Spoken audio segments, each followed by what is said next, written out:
What is the most essential part of your survival in a bus when you live on the road? That's right, a washing machine.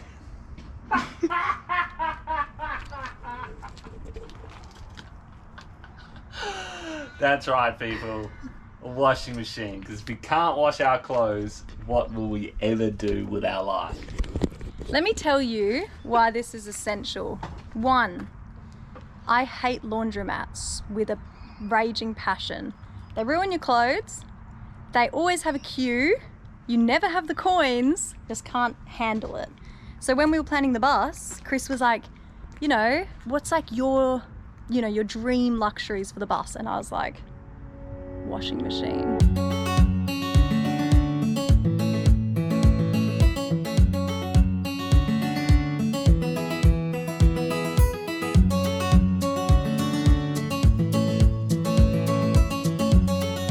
Welcome to how to install a washing machine in your caravan or bus. Today we're installing the Caravan Compact RV washing machine in our 1993 Toyota Coaster bus. We're going to take you through important install information and tips. Please remember to like and subscribe for more bus build videos. It helps us a lot. So we got in touch with Caravan RV Camping and Caravan for their best caravan washing machine, and we have it right here in our hot little hands. Have a look at it.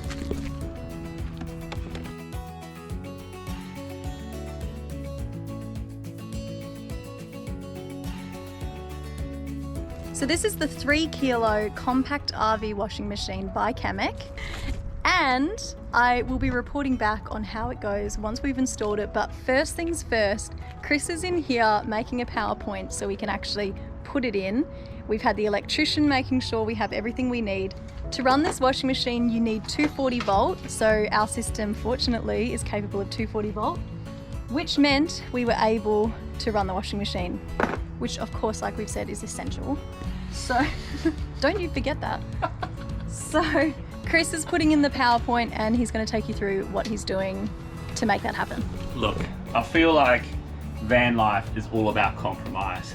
It's very difficult for me to tell Beck that no, we shouldn't have a washing machine when I have about like 3 surfboards and 3 kite surfing, like kites that take up a huge amount of room. Secondly though, it is true. Majority of caravan parks have terrible washing machines, and people have like washed their pet stuff in there, and most of the time your clothes like come out worse. Ruined and worse. If you have the luxury of putting a washing machine in, it's actually solid. It actually really is good. Yes. I'm a convert. I laughed at Beck at the start, but actually now that I think about it, I'm a bit of a convert. There you have it. There you have it. Well, we're getting started on part 1 of how to install a washing machine in a caravan or bus. There you go. Keyword for YouTube there. Snap. But anyway, I've got to cut the hole for the backing of this. Therefore, we can connect up when the electrician comes in 2 days. So I'm just going to multi-tool this out. Don't fuck it up.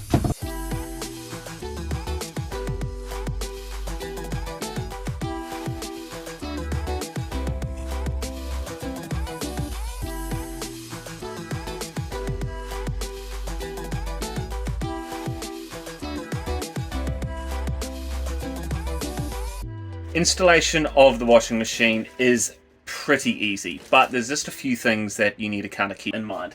First off, they give you this strap, which is actually really awesome. You obviously strap the washing machine so whenever you're rolling or driving, it doesn't move around. So just make sure you leave a bit of space at the rear or maybe to the side of the washing machine to screw this in. Whenever you're designing your space, like we have, we've designed a custom space for this washing machine, make sure you've just got a little bit of area around it to, house the strap, and then also house the water pipe, which will come out this angle and go up. So I've just drilled a hole 25mm high from the bottom. On the instructions, it says don't go higher than 100.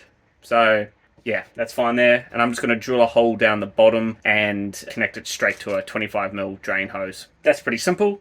The other one is, okay, so if you're in a caravan, you're most likely using John Guest fittings. They're just your standard 12mm Caravan fitting. Pretty much most of the caravan industry uses it. But to get from the washing machine hose to the John Guest fitting, you need a reducer. So you want to reduce from 3/4 inch to 1/2 inch. You can just get these at Bunnings or your hardware store. You can get them in plastic as well. I just got brass because they ran out of plastic ones. Probably better for the long run anyway. So yeah, you need a reducer to reduce from your hose to your John Guest plumbing. Now, one thing with this washing machine to note is that it only has cold water coming in. I actually, without reading the instruction first, all the marketing ran both cold and hot water lines, but then realized that it only has a cold water in, and it heats up the water within the washing machine. It takes about 20 minutes apparently for a hot water cycle to heat up that water. We're probably never going to use it, but that's just good to know that you only need to run one cold pipe into the washing machine. Other than that, yeah, just make sure, you know, your electrical outlets are in properly positioned. But yeah, that's really the main parts you need to know when installing this. Now, let's go ahead and do it. So as you can see, we've got a custom space made. So basically we knew that we were going to have this particular washing machine before we built all the cabinetry, and therefore we made a perfect space for this washing machine. Now, I'm pretty sure the washing machine's about 400 and 400 around about, but we've got about 40mm each side. So we can put things like this, and then there's areas for the hose to come out, the drainage hose, etc, etc. That's pretty much it. Just have a think through and make sure you use the dimensions and the specs on the website whenever you're designing your kind of area. Alright, so the washing machine gets shipped in this like polystyrene base thing, obviously to keep it secure. But what you got to do is then when you receive it, you got to put it on the side and you got to slide this thing in there. This thing just comes on the top. It's like a black bottom protector. Then they give you this sneaky little screw in the same package as the instructions that you got to hide there. So I nearly lost this thing, but yeah, don't forget that. Mine actually already came with the hose on the side for some reason, but it did say that sometimes the drain hose does not come in already connected and that you got to go ahead and connect it up. So that's probably why they've got that thing out as well. Yeah, so make sure you add this, just put it on its side and then screw that in as the protector.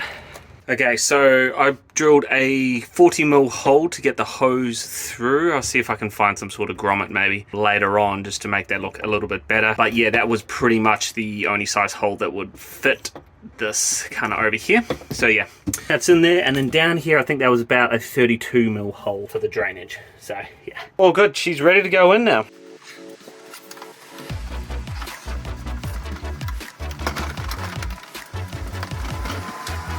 So, on your flat surface, if your washing machine is rocking, then this corner, you can just screw it. There's only one you can screw. You can just screw that one in and out, just depending on how high you want it. But there's only one you can screw. She's in there now, and just got to put them all together.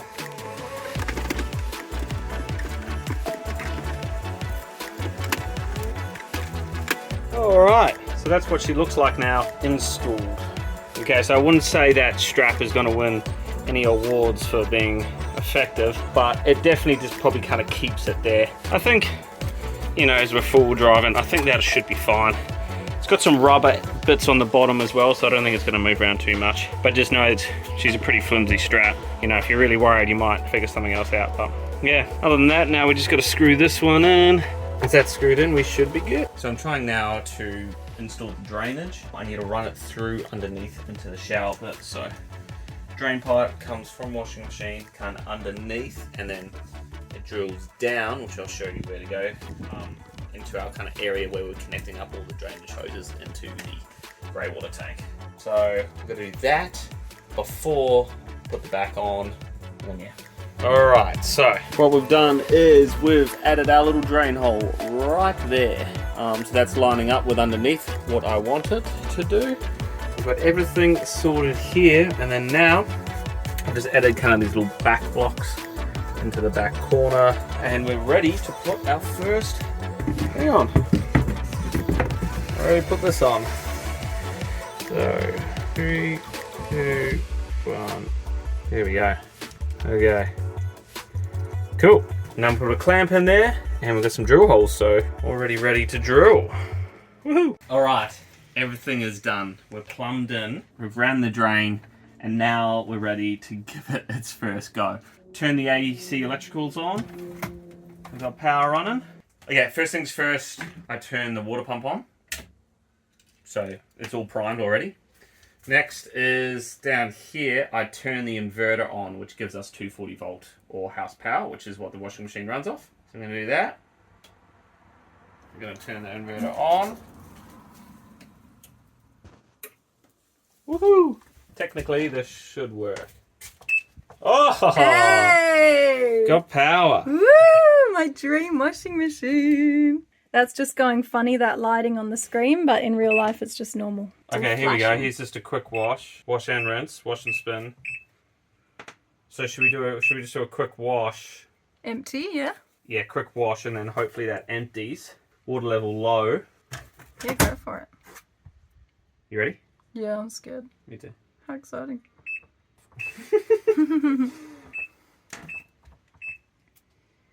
Ready, go. So pump is going. Water filling. Pump.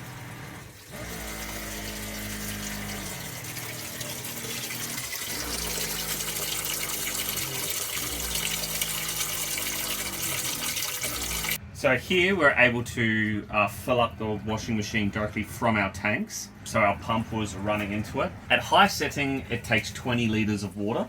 I've just, as a tester, just done this on low, and it looks like it's probably only 10 litres, maybe 15 litres of water on low. Didn't take long at all to fill up, to be honest, from our just normal little pump. To be perfectly honest though, because this thing's a little bit smaller and it takes 20 litres per wash, most of the time we'll be connected to mains when we run this. So yeah, we wouldn't worry about too much with water. We only have 100 litres, so, you know, if you do 2 loads of washing, then we're nearly half done on our water. So far it's looking all good. It's just doing a spin. I just want to check it.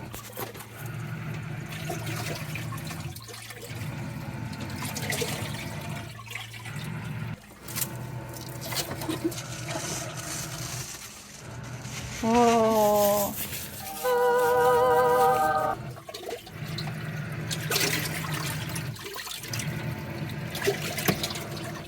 So now we're just going to double check that it'll drain all fine. So if you just use the wash cycle, it doesn't drain. And so we just did the wash cycle just to test it off, which was 14 minutes, but it didn't drain. So you got to use the wash and rinse cycle for it to then drain. But if you get stuck like us and there's heaps of water in it, you just select it to rinse and spin, and it's draining now. I can hear the little pump pumping the water out. This is the spin cycle. What's really interesting is we're on a bit of an angle at the moment. So we're not absolutely flat, and you can see that the tub has slightly moved, but it's still spinning. So you've got a bit of an area where the tub can kind of self-level itself, which is actually really awesome. I didn't quite expect that. And then if you have a look here, the power usage right now is actually really quite low. So for comparison, the aircon runs at about 1,000 watts, pulls about 1,000 watts per hour, and then this is actually only pulling about probably about 300, because you can see the PV's coming in, so the AC load is actually only 165. So that's really quite low. That's not a lot of power at all. So it's good. It's been 6 months since we've had the washing machine installed. Overall, we're really happy with it. We find most of the time when we're using it, it's at caravan parks connected up to water. We come to caravan parks once or twice a week, so that's when we choose to do our washing. It is a smaller washing machine, so you do more loads, but it is surprising it fits a fair bit per load. Between 2 of us, we do maybe 4 to 5 loads a week, whereas at home you might only do 2. Although the loads are only 30-minute cycles, so it's been pretty quick overall. Normally, once a week, we don't mind having a camp day anyway to run errands, so it's not been a problem. Our bedding fits in the machine, which has been great.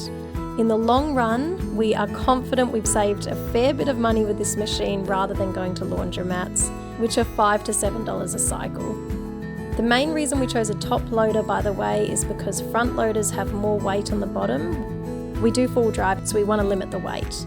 Anyway, thank you so much for watching our YouTube video. Let us know if you have any questions in the comments, and we'll see you next time.